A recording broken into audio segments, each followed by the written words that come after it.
State Fuliza.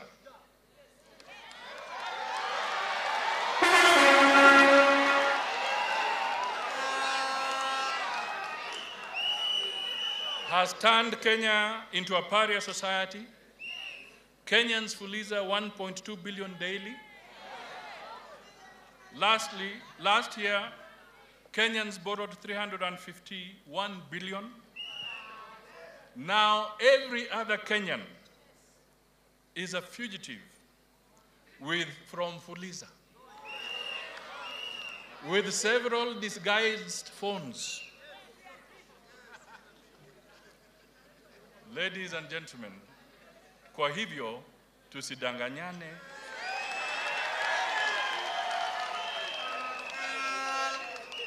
Kwa ground ni kubaya.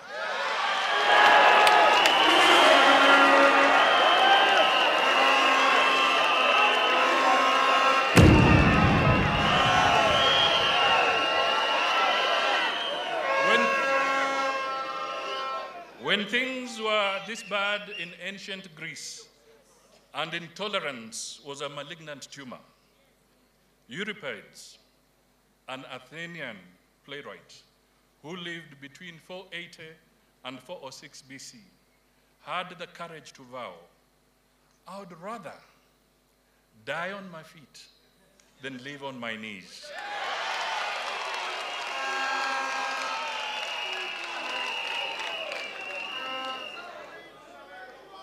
I don't know about you,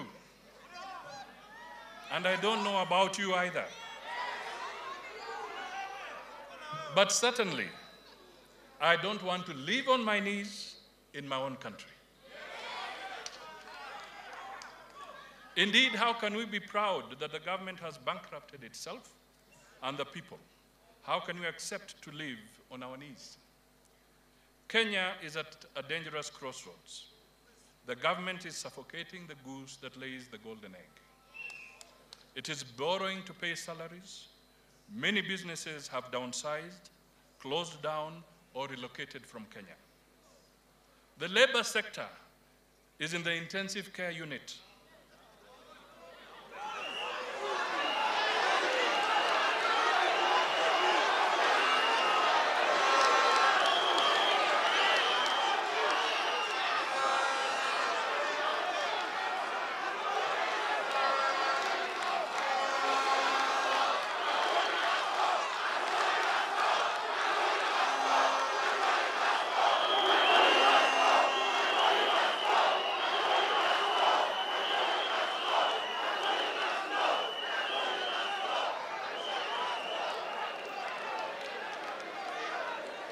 Education is collapsing. The health sector is in the ICU. Agriculture is dead. The transport and infrastructure sector is a conduit for corruption. The security sector is dead. The energy sector is synonymous with grand larceny. That is the highest form of corruption. We have been told that 2 billion shillings are stolen every day. The country is now hostage to robber barons. Those who should care are meanwhile engrossed in political self-preservation and grand corruption in government. Fellow Kenyans, what is happening in our country is unsustainable. If we do not create jobs for the youth and generate wealth, our country will explode. Make no mistake, we are sitting on a time bomb. Young people have lost hope in education because they cannot see the benefits. In my times, you longed to be in school. Today, our youth, and you've heard them speak, are setting schools on fire. When will we recognize that this is only the tip of the iceberg? When will we recognize the futility of telling our young man to go to school when he has 3 jobless university graduate brothers and sisters at home? When will we recognize that the political leadership of this country has failed the youth? We have behaved like rogue caretakers, Who rob those whose welfare you are custodians to?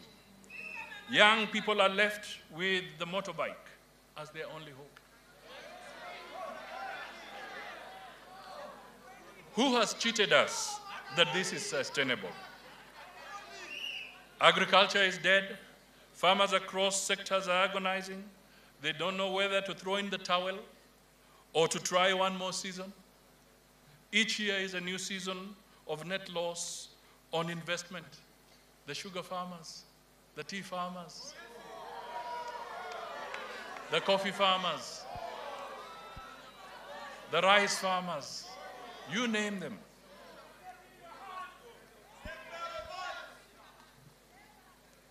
But nobody seems to care. For how long can this go on, fellow Kenyans? Meanwhile, because of the levels of unemployment and heavy taxation, the cost of production has gone through the roof, and the costs are pushed to mwananchi wa kawaida. And as the COVID pandemic has taken poverty among Kenyans to another level, depression has set in.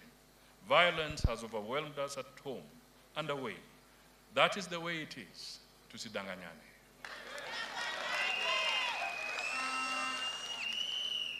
Ndio tusidanganyane. The sanctity of life means nothing in our country. We wake up every day to news of murder, slaughter, and disappearances of persons. Even when several dozen bodies are discovered in gunny bags in a river, it is business as usual. Even when poor Kenyans are buried alive in a mine, we are unmoved. Young people are slaughtered like goats every day. Nobody is moved. What have we become, fellow Kenyans? And where is your government? When all this is happening, where are the handshake partners?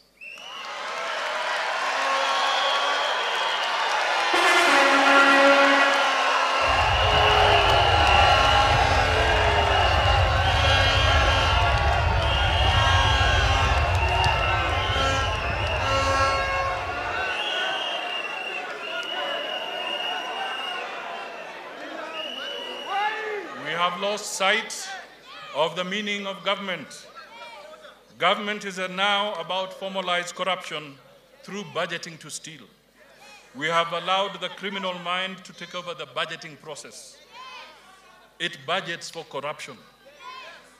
Once upon a time, armed with a new constitution, we swore that it would not matter who becomes the president, for we believed that we would all get our share of development regardless of who is in charge. Today, alas, today, we all want to line up next to the president to beg for development. This is because revenue and loans are acquired for the singular purpose of being stolen. Hardly anything is left for development. The Auditor General's report for 2019 shows that stalled projects, which we continue to borrow billions to run into mind-boggling trillions. Tusidanganyane.